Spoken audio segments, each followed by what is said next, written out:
Hallo meine Freunde und willkommen zurück in einer weiteren Folge Genshin Impact. Ja, wir haben hier letztens aufgehört. Ja, vor der netten Catherine, die uns gerade irgendwie anguckt. Sehr schick. Ja, meine Freunde, wir haben hier letztens aufgehört. Jetzt machen wir auch weiter mit Dehyas Legendenquest. Let's go. Bin mal gespannt, was uns da erwarten wird. Da habe ich schon mal einen schönen Kaffee. Thank you for coming, sir. Please allow me to introduce these two. This is the Traveler, and next to her is her travel companion, Paimon. Ah, yes, my daughter has mentioned them from time to time. It's a privilege to finally meet them in person. But we may skip all the pleasantries for now. What is the important matter you wish to discuss with me today? Well, we wanted to bring this transaction record to your attention. There's something on this record that we're all pretty curious about. So, that's what you found. Huh. Seems like I can't keep everything from you much longer. If you wouldn't mind, we'd like an explanation. Well, it's a long and difficult story. And to be perfectly honest, I'm not sure if I'm doing the right thing. What I do know, though, dear, is that the truth will bring you no solace. If anything, it will likely cause you a great amount of anguish. Wait, me? Yes, I understand perfectly why you came to see me. And I am touched by your collective commitment to do the right thing. But knowledge always comes at a price. And sometimes, as they say, ignorance is bliss. Your father, Kusela, and I both believed that. Of course, you have the right to seek and learn the truth, but I must warn you. The facts of this matter may reduce everything you've built for yourself into sand, blowing in the wind. If you must proceed, then Kusela's heartfelt efforts will also fade into the wind like a fleeting mirage. His heartfelt efforts? I'm sorry, sir, but I'm not sure I follow. I've made it this far in life without a single drop of my father's support. I have my own ideals and ways of looking at the world, as well as people and causes that I've chosen to cherish and fight for. None of these things have anything to do with him. I came here today to support you as the head of the Homayani family. No warning will change my stance on that. I understand. Then let me tell you a little story. Our family once needed to take a trip to the desert when Dunyazad was just a baby. Along the way, we were attacked by bandits.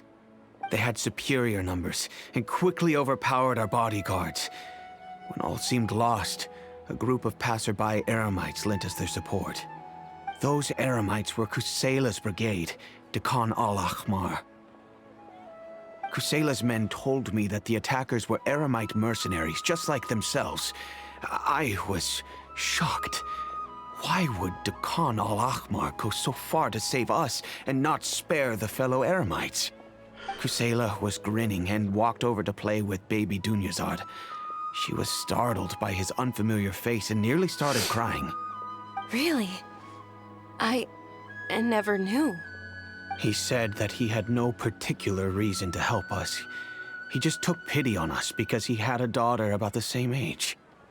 We started talking about our children, and I sensed that he was a devoted father.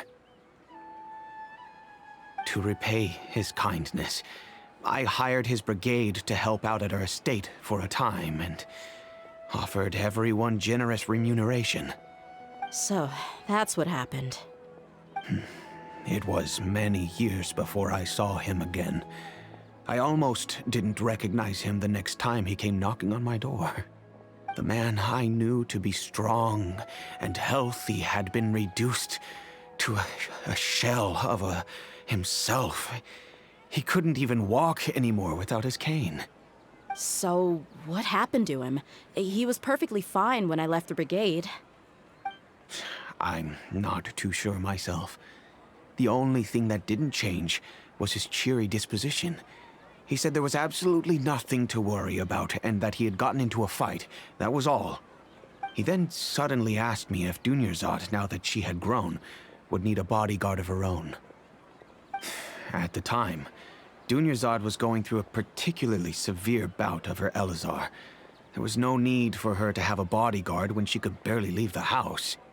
But he kept coming back to the topic. Come on, it never hurts to be safe. How do you know a bodyguard won't come in handy one day?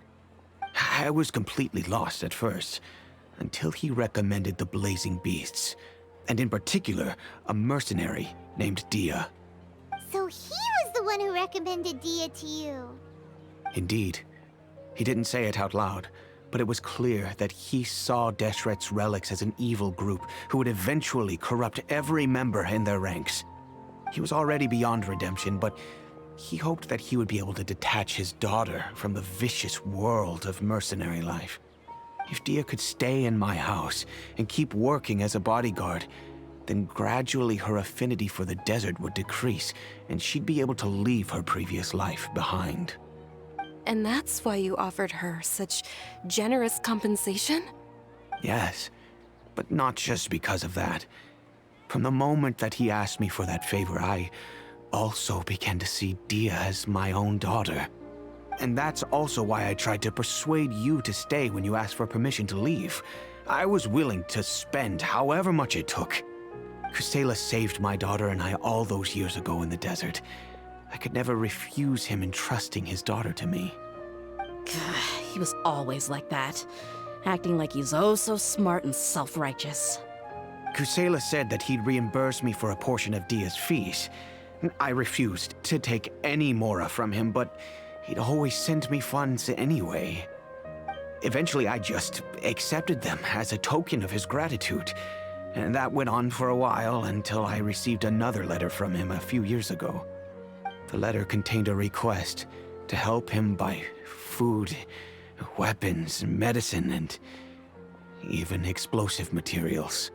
Wait! Isn't that around the time that Dakan al-Ahmar started becoming more aggressive? That's right. When I started to hear some nasty rumors, I became wary. I wanted to meet him face to face to discuss things. But by then, he was no longer receptive to my requests to talk. If I had to guess, it's probably because he doesn't want to put Dia at risk. That thought occurred to me as well. I figured that he probably came to me for help because he had nobody else to turn to. After some deliberation, I decided to send him some food and medicine. I turned down all his requests for explosives and weaponry. I am aware that even such a reduced gesture of support could lead to others coming to harm, but I could not simply reject his plea for help. In the end, it probably was the wrong decision.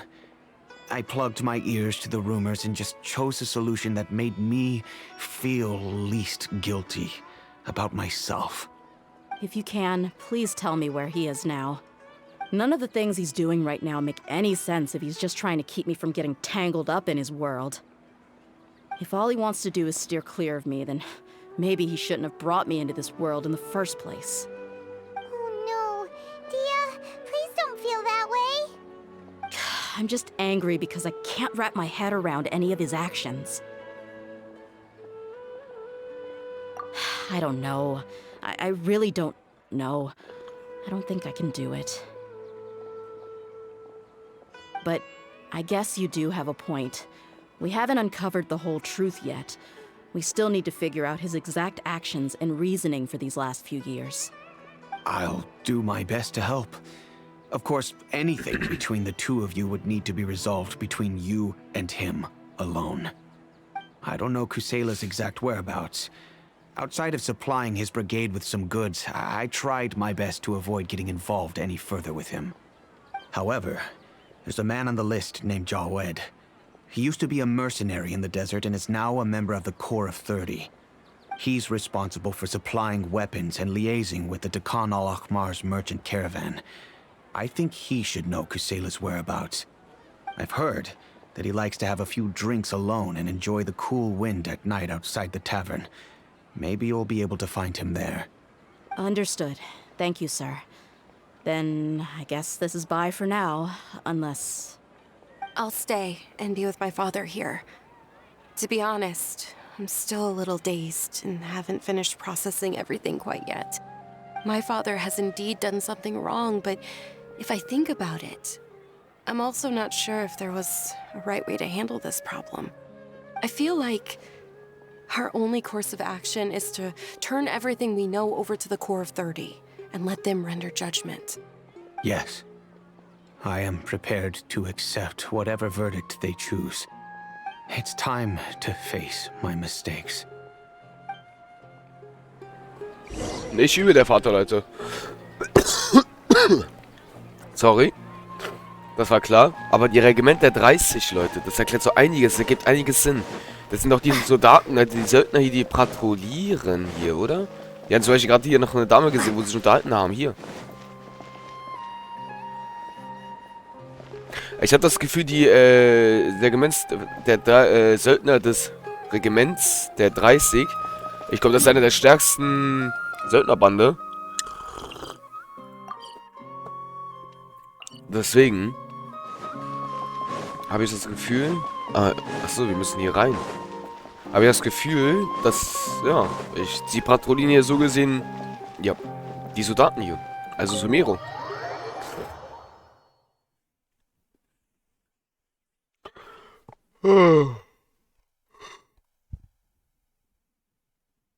So, Leute, ich musste gerade voll gehen, Alter, ey, holy shit.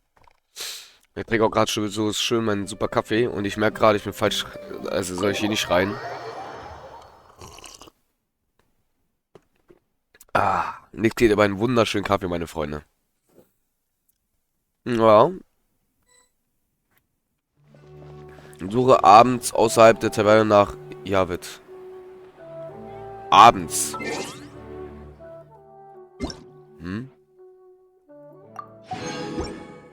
Wir sollen abends reinschauen. Okay. Das ist...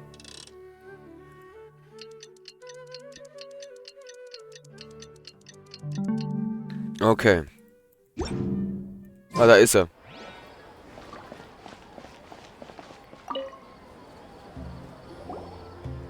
Huh? Who are you guys? I know what you've been up to. Smuggling weapons to violent brigades in the desert while working for the Corps?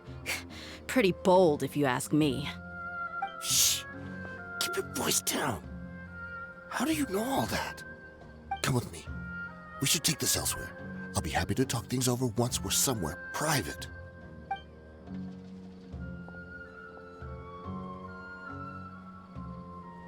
This place should do. All right. Back to my question. How did you all know about me?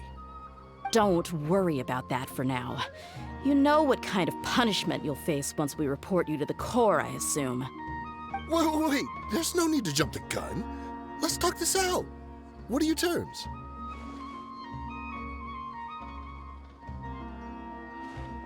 So what's in it for you anyway, Mora?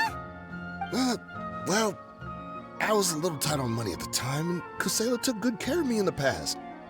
I waited in my mind, and I couldn't find a reason to turn the opportunity down. I wouldn't only be helping my benefactor, but I could also make some quick Mora. Let me tell you how it is. We're investigating Dekan al-Akmar, and we're gonna put an end to their operations. If you provide some help for us, then we might just put in a good word later to reduce the terms of your punishment. Hey, why don't we discuss this a little first? Listen, I made quite a bit of Mora from my last run. You just give me a number, and I'm sure we can... Shut it. My patience is running out. You should know when a mercenary is after something other than money. All right, sheesh. But you gotta promise you'll put in some nice words for me later. They're always on the move. Here's the spot they were at the last time I made my delivery to the desert. Feel free to go have a look. I'm just telling you, though, it's not on me if they're not there anymore. Sure. And then you can forget about any nice words from us. Hey, come on. Now you're just being unreasonable. Really? And how do I know you're not leading us straight into a trap? Don't forget, you're the one with no bargaining chips. All right, I get it. Why don't you go take a look, and if they're not there anymore, I'll try to figure out something else for y'all. Now that's more like it. Let's move. And as for you, try to stick around the city until we get back.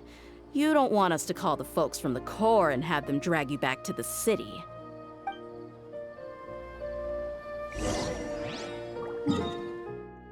Was steht da? Geh zu den Darken Alhammer. Okay. Wir müssen jetzt in die Wüste, meine Freunde. Oha. Das ist weit weg. Das ist ja echt weit weg. Holy shit. Also ich muss ehrlich zugeben, meine Freunde, Kaffee ist immer das Allerbeste von allen. Am frühen Morgen ist immer Kaffee sehr schön. Natürlich gibt es auch Leute, die keinen Kaffee trinken. Dann ist für die immer... Oh Mann. Und wieder bin ich auch noch ein bisschen... Ja. Ja.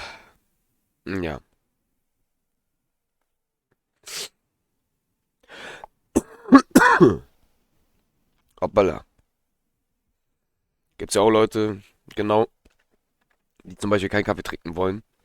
Oder Kaffee nicht trinken. Für die gibt es dann so gesehen auch was anderes, was für sie am frühen Morgen immer gut hilft.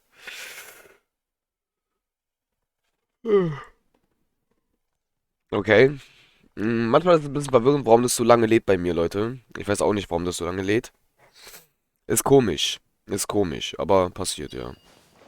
Kann ich das auch irgendwie irgendwie schwer ändern. Dass wir die ganze Zeit schnell sagen. So.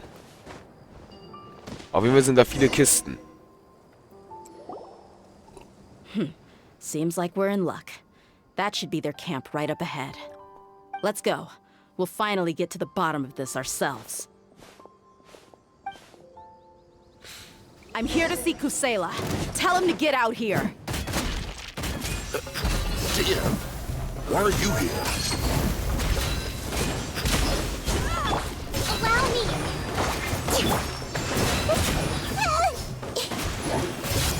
Need.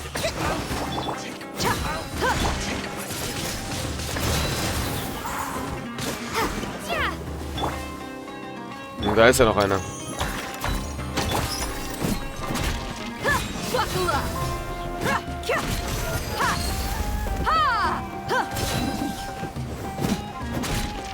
Haven't you all done enough? Oh, so are you also here to stop us? Stay out of this. It's got nothing to do with Leute, ich drücke die ganze Zeit diese verdammte... Ich drücke immer auf Suplex die 3. Weil der ja auf die 4 ist auf einmal und nicht mal auf meine 2. Ist ein bisschen verwirrend, weil Nahida ist eigentlich auf der 3. Und nicht auf der 2.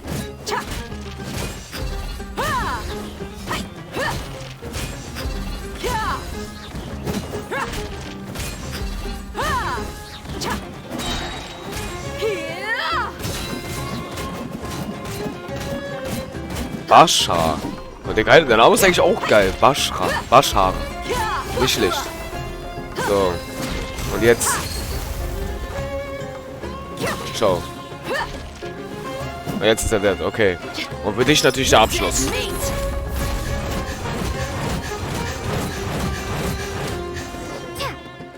Ihr Roll war zu viel. Geil. She's so strong. Enough fighting. We all know each other, and I don't want to take things too far. Just bring Kusela to me. There's no use hiding him anymore. Did you understand a single word I just said? Or do I need to bash your skull in some more? All right, everyone, let's all just calm down for a second. Dia, the boss can't come out and see you anymore. He died a long time ago. What? Seems like you've been out of the loop for a while. Guess that's for the best, though. At least, that's what the old man wanted. When did he die? What happened to him? A few years ago, Kusela broke up Dakan al-Ahmar and went to the Deshret's relics headquarters by himself. So is that when you guys started acting up? We would prefer to call it taking revenge. Every last person in Deshret's relics must pay in blood for what they did. Let me start from the beginning. Dia, do you know how the head of the relics maintained order internally? Overwhelming strength and unquestionable authority? Those were a part of it, yes. But just those on their own weren't enough. They had another tool at their disposal. They called it a person's record. Regardless of whether they joined by their own will or were coerced, every person in Deshret's relics were forced to leave a record of themselves at headquarters. Whether it be their deepest sin, some unforgivable act, or their most immoral exploit, the record served both as a symbol of loyalty and the perfect material for blackmail. That's precisely it. Every one of us have a record. Me, Bashar, Tikriti, and all the boys who grew up with Dia and ended up joining our ranks. But you, Dia, you were never asked to provide a record, were you? I never even knew this was a requirement. You were probably the only person in all of Deshret's relics who didn't know about it. Ever since you were born, Boss had been trying to shield you from this organization's sinister rules. Not only that, but he also banned all of us from committing any nefarious acts. He said he'd take care of the dues we had to pay regularly to headquarters. But in the end, he was just an ordinary person. What could he do? He was forced to go to headquarters again and again to account for missed dues and incomplete records. He'd come up with all kinds of excuses and get beaten up as a result. We all knew he was doing that for you. He wanted to get you out of this world, no matter what it took. And that's why he became a shell of himself and couldn't walk without a cane. Wait, but that doesn't make any sense. I didn't know about any of this, and I'd never seen him get injured or beaten. Because you were too young at the time. How would you ever tell between wounds from a beating and wounds from battle? When you left home after that final argument with him, he seemed to age by a decade overnight. Even his hair went gray. So, even the blazing beasts were... Yep. It was all his doing. Had he not arranged them to come to you, you probably would have been reduced to a pulp before you ever left the desert. A few years ago, Boss said he needed to make another trip to headquarters. He was already pretty weak then, and we all assumed he was going to get beaten again. I suggested that he hand the role of leadership over to me, but he said there was no longer any need, since the Khan al-Ahmar would soon be no more. His words made no sense to me, but that night, we heard that a massive fire tore through headquarters and razed everyone's records to ash. Everyone gained their freedom that night. Many members fled, not just from our ranks, but from the other brigades as well. But how could we leave with a clear conscience? All of us who knew exactly what had happened.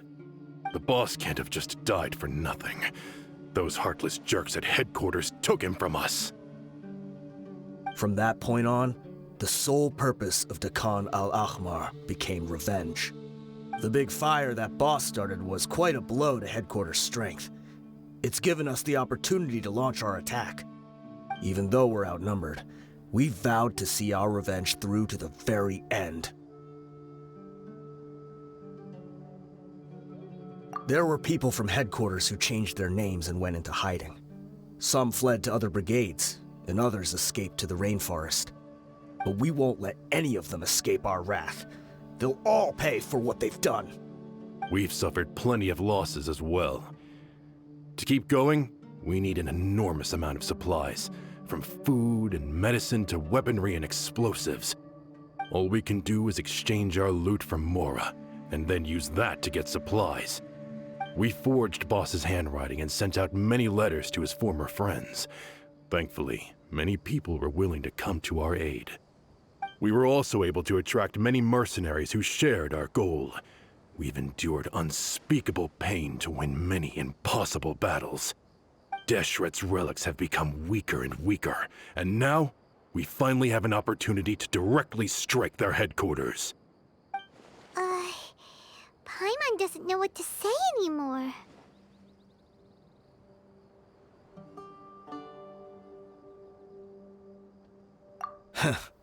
We do know right from wrong, but we were sinners from the very beginning.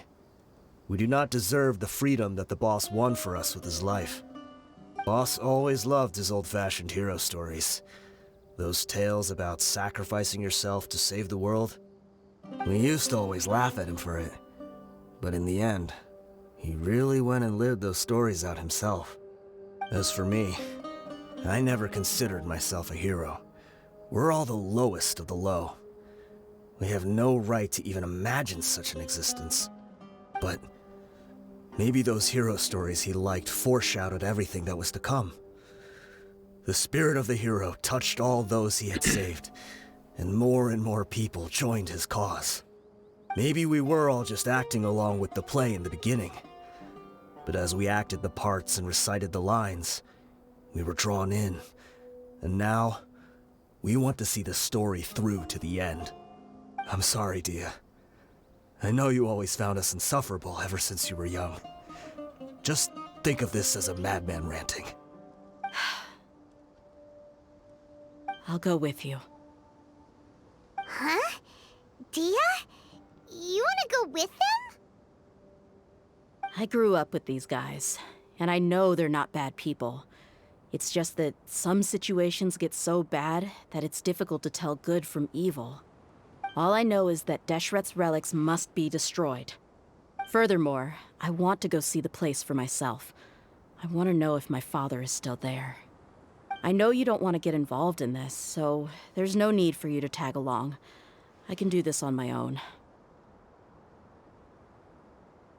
Yeah, Paimon feels like we'd only regret it if we don't see this through to the end. Thank you.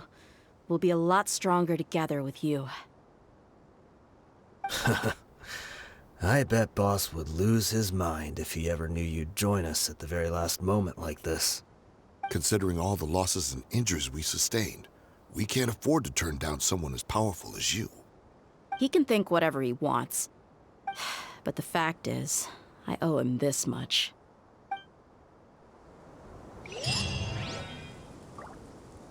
Okay, meine Freunde. Lüge und Wahrheit. Das ist jetzt die Frage, wo ist das Versteck? Okay, irgendwo da. Ich werde doch wahrscheinlich, das ist wahrscheinlich hier irgendwo wieder eine Höhle. 60 Uhr Gestein, meine Freunde.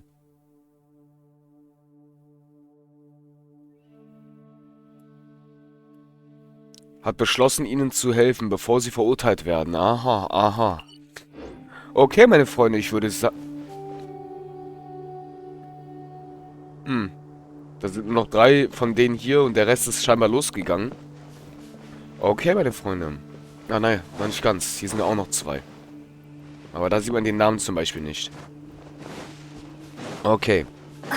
Ja, meine Freunde, ich würde sagen, das war schon mal sehr interessant. In der nächsten Folge erfahren wir scheinbar mehr und wahrscheinlich in der nächsten Folge werden wir auch die schöne Filmszene sehen. Darauf bin ich auch mega gespannt. Unsere Nahida hat ein bisschen was kassiert, sehe ich gerade. Wow. Da hat es mal...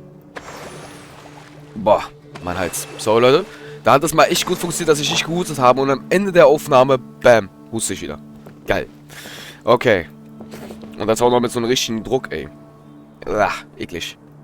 So, meine Freunde. Dann würde ich sagen, sorry für den Husten auf jeden Fall. Und wir sehen uns damit in der nächsten Folge. Ich bin mal gespannt, was uns da alles bei der noch erwarten wird. Da bin ich echt gespannt. Ja.